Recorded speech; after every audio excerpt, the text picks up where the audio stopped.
Yeah, definitely. Just getting in each week. Each week is different. So really I'm trying to focus on honing in on the plan that they already have going on here. It's an amazing plan so far, so I'm hopeful. What does the fresh start do? Already got all that Lion gear on. What did he do with his Browns gear? Burned it. Did he? He burned it. He did. Like, how happy is he? Because he was on. That's a pretty good Browns team. It's a good defense, man. Yeah. And that's the misconception. It's the best defense in the NFL, and it's one of the best defenses we've seen in a very long time. So it's a really good defense, but the offense is stagnant. You don't know who the quarterback is going to be one week to the next. Is Deshaun Watson the quarterback? Is he healthy? Is he going to play when he's healthy? Who's going to be the quarterback? You don't know. So and then Nick Chubb. That blow to Nick Chubb that they took at the beginning of the season, that was very huge for them. And it set back Deshaun Watson, who was already set back from the time he missed. But he's excited. Yeah. You're in a new locker room. It's good energy on both sides of the ball, special teams, kind of sort of. He's following your life, basically. That's funny. Right? Think about it. I don't want to say it like that, but yes, he's definitely following up. He's following a journey that I was privileged to take as well. I went to Martin Luther King High School, which is 2 miles from his school, Cass Tech. I go to University of Michigan. He goes to University of Michigan. I get drafted by Cleveland. He gets drafted by Cleveland. And then I get traded in the middle of the season. He gets traded to a playoff in the middle team. Of the season, to a playoff team. Yeah. I went to the Jets. He is. Yeah. But that's way up. And that's how I connect to the energy. When you come in there and the energy is different, the coach is different. The coach speaks to you. The coach sees you. And the coach says, hey, what's going on? How you doing, man? What's up with your sister? How's your mom doing? Like, things like that go a very long way. Like, that never happened in Cleveland. That didn't happen with Eric Mangini. Right. That didn't happen in those places. So when I got to New York, and Rex was like, hey, how's your brother? Doesn't you have a brother that's pretty good running back? Things like that make you, like, you're like, damn, he asked about my brother, and he knew he was running back.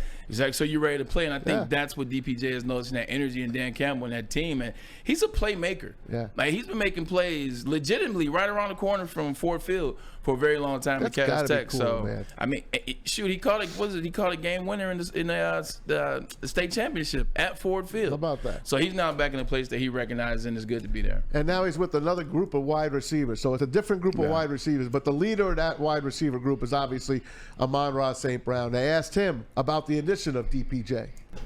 He's a big body.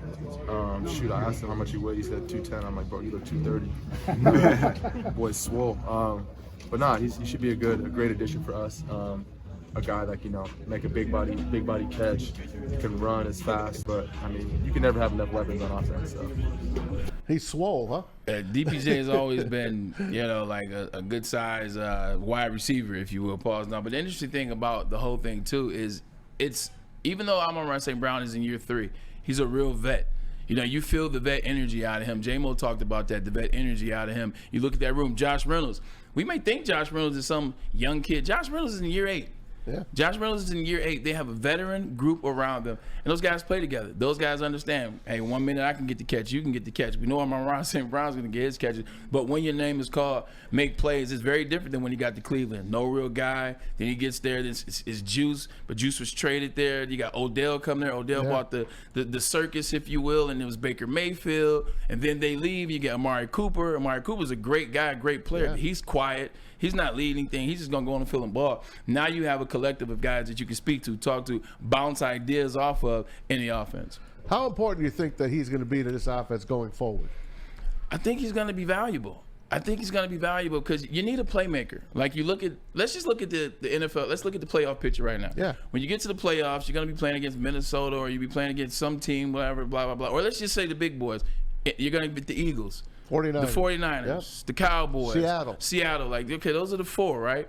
You're going to have playmakers. Everybody knows the offense of Amon-Ra St. Brown and Jared Goff right now. They know he's doing the underneath routes. He's going to take them, he's run to the sideline, and every once in a while, you'll hit him with a little play action, little supporter. Like, they know their offense. They know what you're going to do. When you run the ball, eventually Sam Laporta's going to get involved. You're going to come in randomly and give J-Mo a chance. It'll be some random play. Josh Reynolds, when it's 3rd down, if I was a defensive coordinator, I would be looking for number 8 on 3rd down, because I know they like to get the ball to Josh Reynolds. Now you got another guy that's not just a take the top off play. He's not just a guy for underneath routes. He's not just a guy for He's a guy that can do a lot. He's a guy that can take the top off the coverage. He's a guy that can jump over players. He's a guy that can make the first down. He's a guy that has punt returning abilities.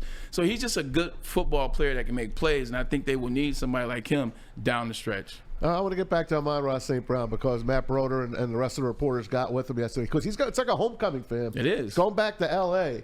When you're playing in front of the home crowd, here's what he had to say about going back to L.A. It's going to be fun. Got a lot of family coming, a lot of friends.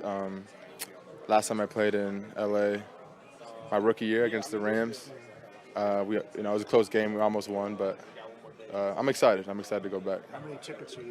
It'd be good to go back home. Courtesy, by the way, to DetroitLions.com. We thank them for all they're great. They do a great job, and Matt Broder, as always. But going home, Bray, playing at home, that's got to give you a little extra juice. Yeah, it does. I've played at Ford Field. I played my second preseason game in my rookie year. Caught a touchdown. We won the game.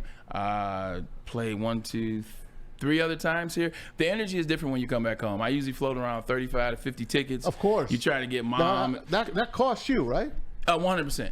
100%. Nobody's taking that fee but you. And do you get an inside price, or you're paying face value? No, you get an inside price. Okay. You get an inside price, Okay. but Mass, 50 tickets is 50 tickets. I know. I don't care what inside price you know. get. But you know the good thing about that? All you do is you give mom, say, Mom, you're the point person. Yep.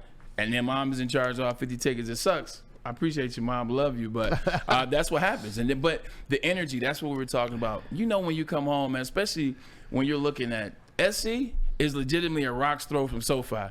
Like one's in Inglewood, the other one's in Compton. Like they're literally a rock's throw from each other. It's just like coming home, like DPJ playing at Fort Field, haven't gone to Cass Tech, but your family's there. You see your college colors are going to be there. Sure. You don't go on the road and see Michigan anywhere, but when you go here, you come play at home, you'll see Michigan. So it just gives you a different level of energy. We played here at the Jets in 2010, and yeah, it was a good game. That SC sideline, man, used to be something, huh? Yeah, it had to be something because the stands weren't anything. Do you 'Cause remember those times? You played in the huge Rose Bowl or the LA Coliseum. No, they played the Coliseum. Yeah, the Coliseum. But that's a huge place. But they were the best team damn near of the modern era, with the exception of Miami. It's those LA fans. Yeah. They come and go. How you have more celebrities on the sideline than fans in the stands? Isn't that something? I don't know, man. Remember I brought up how Amon-Ra St. Brown played through injury against the Raiders? And remember I prescribed what it was. It's hand-foot mouth disease. You did say that. And you know what it's called, right? Hold again. Here you go again. I'm not going to say. But here's what Don't say it again. I'm going to let Amon-Ra St. Brown tell you how it felt to play against the Raiders. Oh my God. I had blisters on my feet, on my hands, on my mouth. So like before the game, my hands and feet weren't really hurting, hurting a little, but in the game, like it got worse, and I wore like socks and gloves, whatever. So the blisters kind of got like swollen, and so I felt like I was like running on needles. Like catching the ball it hurt a lot, so especially towards the end of the game. I was like in a lot of pain, but I mean, shoot, I had to play. I already missed one too many games, so I knew we had a bye week coming up too, so I was like, I can just push the game and I'll be all right. It's a lot of pain. It definitely got worse throughout the game. Like I said, it's like you're walking on needles the whole game, so it was hurting a lot, but I was able to get through it. But yeah, I wouldn't wish that on my worst enemy.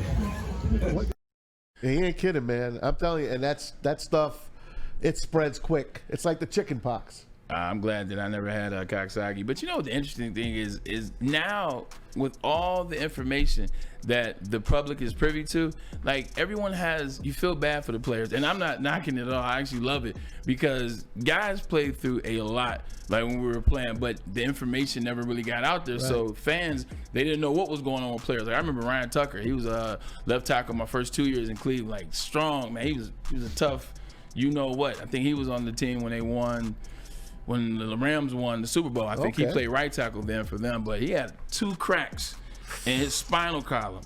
2 cracks in there, and he had like a little chip down here and still played. Sounds like stink, Mark Schlereth. I saw the x-rays. So for those out there talking about, no, he did. I saw those x-rays. It's clear as day. There were cracks in here, and it was down here. Like guys bruised kidneys and all that type of stuff. Man. It is. It's a car crash. And it comes with it. And it's one of those things where you remember the old school football highlights of the 60s and 70s, 80s, and those hits and those vicious things. Yeah. So for individuals to grow up watching that and still want to play football, we might be a little off. There may be some truth. That's why flag football is becoming very popular. You get more hurt in flag football, man. All that jerking and back and forth. I don't know about getting ACL. I don't know about getting as hurt. Nah, I don't know. Yeah. Now you're not the physicality, but Little Barry It's gonna be Sanders. an move. Olympic sport one day. Never. No, it is. Never. You bet. You bet. Flag football It's is an coming. Olympic sport? It's coming. Cap. That's what we should have played today. Is No cap, no cap. cap. That's cap. No All cap. cap. Flag football. All Is it a real cap. thing?